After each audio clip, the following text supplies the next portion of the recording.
তোমাদের সাথে শেয়ার করছি মিনি চাউমিন সিঙ্গারার রেসিপি। একটা নতুনত্ব জিনিস, তার জন্য দেখো আমি চাউমিনটা রান্না করে নিচ্ছি। প্রথমে সেদ্ধ করতে দিয়ে দিয়েছি চাউমিনটা, এবার জল ঝরিয়ে আমি চাউমিনটা ভেজে নেব। আচ্ছা, তোমরা কোনোদিন নাম শুনেছো মিনি চাউমিন সিঙ্গারার রেসিপি? যদি না নাম শোনো আর যদি না খেয়ে দেখো, তাহলে অবশ্যই কিন্তু এটা বাড়িতে ট্রাই করো। দেখো আমি ডিমটা ভুজিয়া করে নিচ্ছি, এবার ওপরে চাউমিনটা দিয়ে ভালোভাবে চাউমিনটা যেমন আমরা নর্মাল চাউমিন রান্না করি সেরকমভাবে চাউমিনটা প্রথমে রান্না করে নিলাম।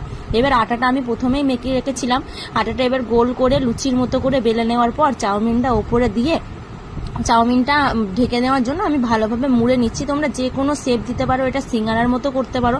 দেখো আমি সবকটা একবারে রেডি করে নিয়েছি। এবার কড়াইয়ের মধ্যে তেলটা গরম করে নিয়ে সব সিঙ্গারাগুলো ওপরে দিয়ে ভালো মতো করে লাল লাল করে সেদ্ধ করে ভেজে নিলেই রেডি হয়ে যাবে আমাদের মিনি চাউমিন সিঙ্গারা। দেখো ভেতরটা চাউমিনে ভর্তি আর ওপরটা সস দিয়ে খেয়ে নাও। তো এই পর্যন্তই ভিডিওটা, ভালো লাগলে